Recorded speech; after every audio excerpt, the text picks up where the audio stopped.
Assalamualaikum everyone. Assalamualaikum everyone. मेरा नाम है हफ्सा खान। मेरा नाम है बसमा खान। Assalamualaikum everyone. मेरा नाम हफ्सा खान और मेरे साथ है मैं। आपका नाम क्या है? बसमा शकू। और ये मोस्ट प्रोबेबली हमारे YouTube की तीसरी वीडियो है। So welcome back to our YouTube channel. और आज हम रेंडमली रिकॉर्ड कर रहे हैं। इस वक्त हम क्या करने जा रहे हैं? C1 आवारागर्दी करने जा रहे हैं। बेसिकली वीकेंड है, हमारे पास कुछ करने का है नहीं। मेरे पास इतने सारे YouTube के लिए वीडियोस रिकॉर्ड की मैंने, लेकिन एडिट करने के लिए एनर्जी चाहिए जो मेरे पास नहीं होती। क्या कार्ड उठाए? सीक्रेट बिहाइंड इट नहीं दिखाना चाहती है। बहुत बड़ा सीक्रेट है गाइस, बहुत बड़ा सीक्रेट। हो चले।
क्या होता है? हमारे पास फोन है, जस्ट है मोटा मोटा है।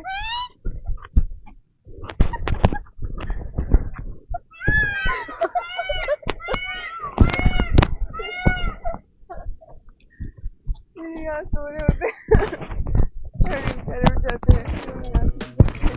यहाँ पे हमने पीकॉक्स को नींद से जगा दिया था और अब हम C1 की तरफ जा रहे थे। और रास्ते में हमें बहुत अच्छी टी भी मिली। बेसिकली हम C1 इसलिए जाते हैं कि रास्ते में हमें अच्छी टी मिलती है। C2 में कैफ़े के अंदर ही अच्छी टी मिल जाती है। C3 का खाना बहुत अच्छा होता है। खैर अभी आगे चलते हैं। रिमेंबर जब हम नए नए नस्ट में आए थे तो ये जगह बहुत हमें स्ट्रेंज लगती थी। लगता था कि हम यहाँ के नहीं हैं और ये जगह हमारी नहीं है। और अब ऐसा लगता है कि नस्ट अपना घर है। खैर जब हम नए नए आए थे तो मैं और बिस्मा इसी जगह पे बैठे थे और हमने यहाँ पे ही बैठ के ज़्यादा खाना खाया था C1 का। और तब हमें लग रहा था कि पता नहीं हम यहाँ क्यों हैं और हमें घर वापस जाना है। लेकिन अब ऐसा लगता है कि बस यही जगह है और यही ज़िंदगी है और यही सब कुछ है। बहुत अच्छा स्पॉट मिला यहाँ पे। हमने कहा कि यहाँ बैठ के हम खाना खाएंगे। C1 की वाइब बहुत अच्छी है, जो बेसिक चीज़ है। C1 में बहुत अच्छी एम्बियंस बहुत अच्छा है यहाँ का। और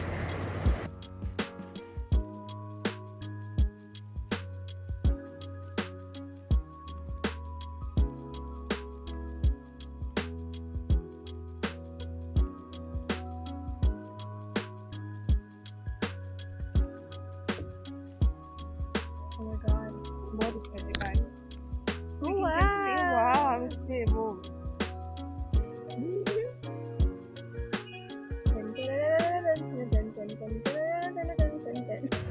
ये C1 की वाइब है।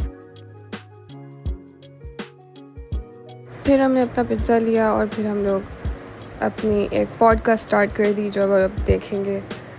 और बहुत अच्छी बातें की हैं वैसे तो हमने इसके अंदर। आई होप किसी को समझ भी आएगी।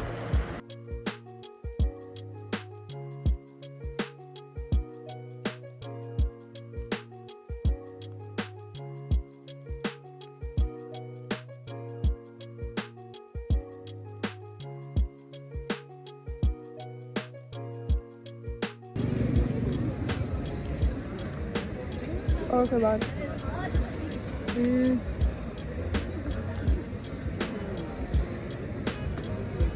सुबह हमने जाना नहीं है। I am happy. What do I do?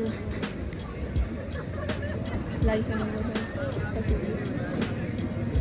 यहाँ से जाने के बाद वहाँ जाएंगे। यस क्या नाम है उसका? Coffee lounge coffee lounge.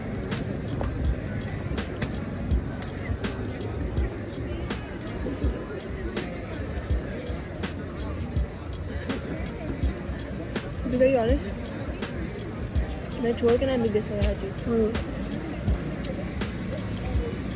All time research work करना चाहती हूँ किस चीज़ पे कि how your childhood traumas even छोटी से छोटी चीज़ वो आपको कैसे मोल्ड करती है।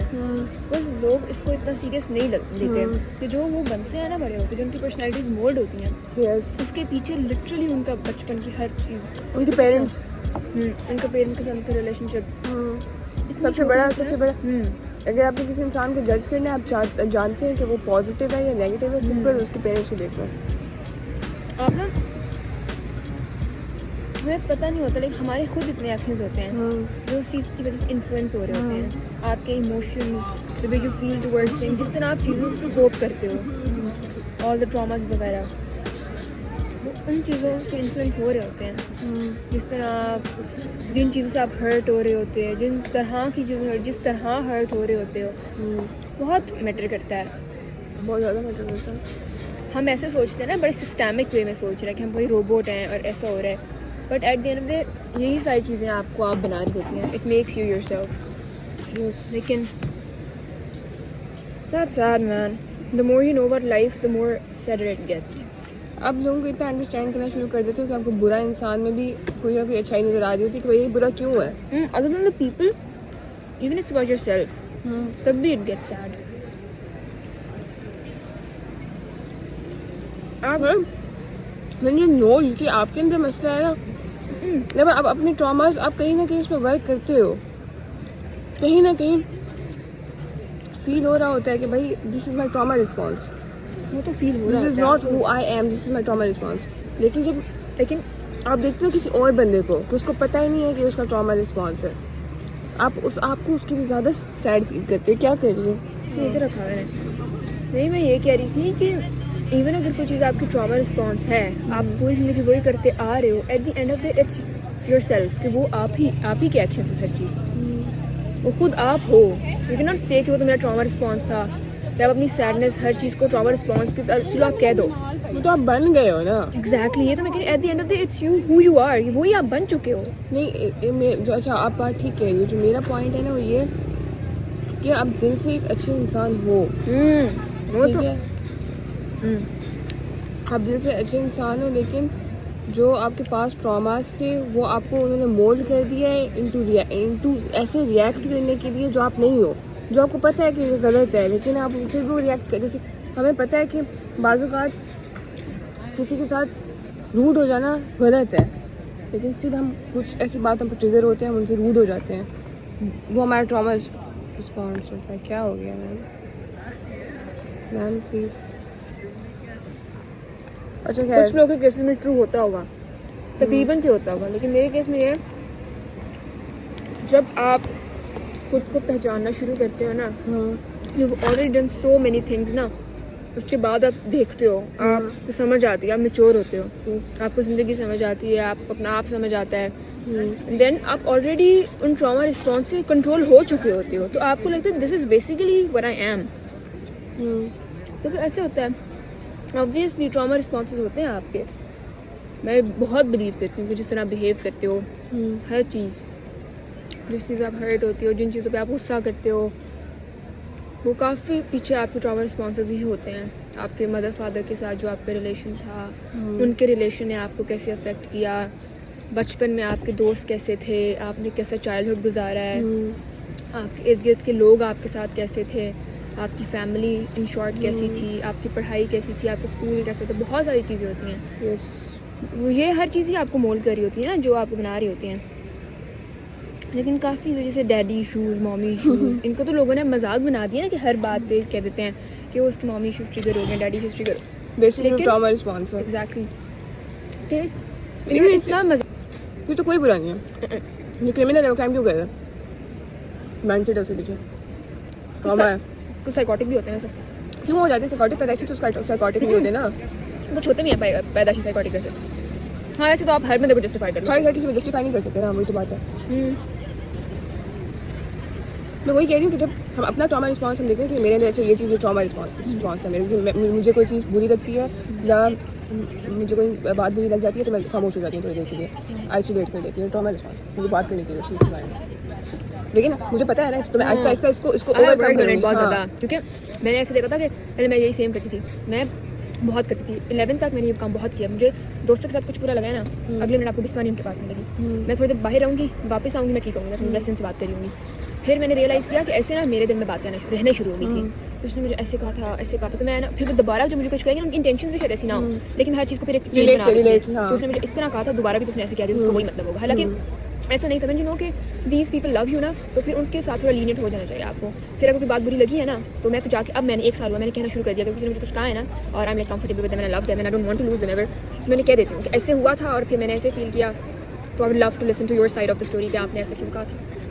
फिर काफ़ी चीज़ें ऐसे ठीक नहीं। तो मेरा पॉइंट तो वही है ना कि आपको अपना ट्रॉमा पता है ना कि आपकी पीछे बैक स्टोरी क्या है, ट्रॉमा क्या है, तो आपको पता है कि आपकी ये चीज़ प्रॉब्लम है, उस पर वर्क करते हो। लेकिन आपको सैड फील होता है जब सामने वाले को देख रहे होते हो कि उसका ट्रॉमा रिस्पॉन्स है, लेकिन उसको नहीं पता कि उसका ट्रॉमा रिस्पॉन्स है, और आप चाहते हो कि आप उसको उससे निकालो, लेकिन you can not do it क्योंकि आप पता नहीं क्या, लेकिन आप उसको अनइंटेंशनली ट्रिगर कर दोगे। आप नहीं किसी को ऐसे समझा सकते, कुछ चीज़ें आपको टाइम के साथ समझ आती हैं, लेकिन वो बेचारे बहुत पेन झेल चुके होते हैं। यस यार, उसमें उनका कुछ ठंडा हो गया है, वापस ठंडा हो गया है। सो पेरेंट्स, अगर आप लोगों में से कोई बंदा देख रहा है, पेरेंट्स में से अपने बच्चों का ख्याल रखें, उनकी अच्छी तरबियत करें। ज़रूरी नहीं होता कि ख्याल रखने का मतलब ये है कि आप उनकी सारी ख्वाहिशात पूरी करें या आप उनको बिल्कुल ही छोड़ दें। आप उनकी अच्छी तरबियत करें। तरबियत में अच्छा मेरी बात नहीं काटो ना, डांट पड़ी है यार। तरबियत के अंदर क्या बातें आती हैं? एक, आप उनकी फाइनेंशियल नीड्स तो पूरी कर देते हैं पेरेंट्स, इमोशनल नीड्स पूरी नहीं कर पाते, या फिर उनको बहुत ज़्यादा बेखुदा माहौल दे देते हैं। The children that don't get love from their parents, they try to find that love anywhere in the world. वो कहीं से भी ढूंढने की कोशिश करते हैं। ये टाइप्स है ना, कुछ बच्चे ऐसे होते हैं जिन्हें ज़िंदगी में सब कुछ मिलता है, लव भी मिलता है, फिर वो एक्सपेक्ट करते हैं कि पूरी दुनिया उनको सब कुछ ला के दे दे। For real में देखे ऐसे लोग। वो ऐसा नहीं होता ना, इट्स ऑल अबाउट पेरेंटिंग। उनको एक लिमिट में रह के उनकी पेरेंटिंग जो होनी चाहिए, उनको पता होना चाहिए कि हर चीज़ उनके लिए नहीं है, हर चीज़ उन्हें नहीं मिल सकती। खैर बट लेकिन इतना भी हम वो नहीं कर सकते कि ऐसे रोबोटिक हो जाएगी हर चीज़। These are emotions, these are human emotions. Rage होते हैं, कुछ लोग जिद्दी होते हैं, थोड़ा चिल सीन है भाई, चिल करो आप। नहीं, मैंने ऐसे लोग देखे हैं, मैंने भी देखे। नहीं उसके अलावा नहीं, मैं नॉर्मल लोगों की बात करी। मैंने ऐसे नॉर्मल लोग देखे जिनके पेरेंट्स ने एक तो दीन और दुनिया को बराबर बच्चों में रखा हुआ है, उनकी तरबियत अच्छी की है, उनके बच्चे जब बड़े हुए हैं तो वो रिस्पॉन्सिबल है, दे एक्ट मैच्योर, और उनको पता है कि ज़िंदगी में हर चीज़ उनके लिए नहीं है, उनको कहीं कॉम्प्रोमाइज़ भी करना पड़ेगा, कभी किसी और की खुशी के लिए कुछ छोड़ना भी पड़ेगा। It's all a part of life. तो ये सब पेरेंटिंग पे तो अच्छी पेरेंटिंग करें। और अगर आप अभी पेरेंट नहीं बने तो जब पेरेंट बन जाए तब अच्छी पेरेंटिंग करें, ताकि इसमें और अच्छा किसी रैंडम कैफे में बैठ के पेरेंटिंग डिस्कस ना कर रही हो। I like it kind of. अगर ना मुझे सब होते इश्यूज तो I would write. I got no other talent.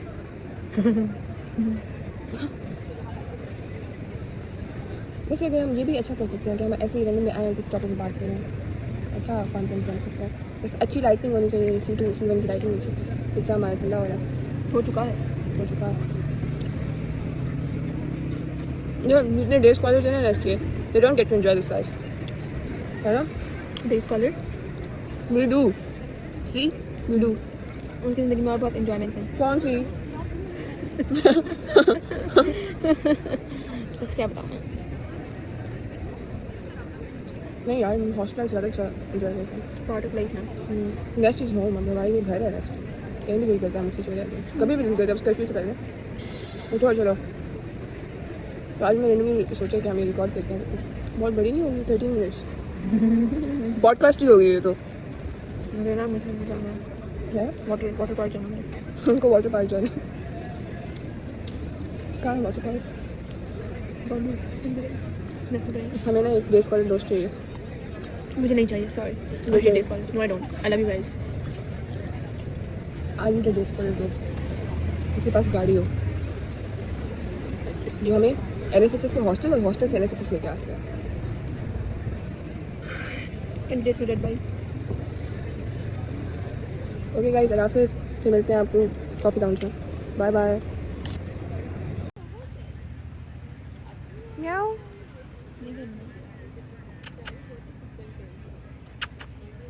Hello, कैसी हो? ठीक हो? Please don't. इधर आओ। अब हम C2 से C1 से या मैं क्या बोल रही हूँ, C1 से चाय लेके और अभी हम बास्केटबॉल कोर्ट के सामने बैठ के चाय पियेंगे।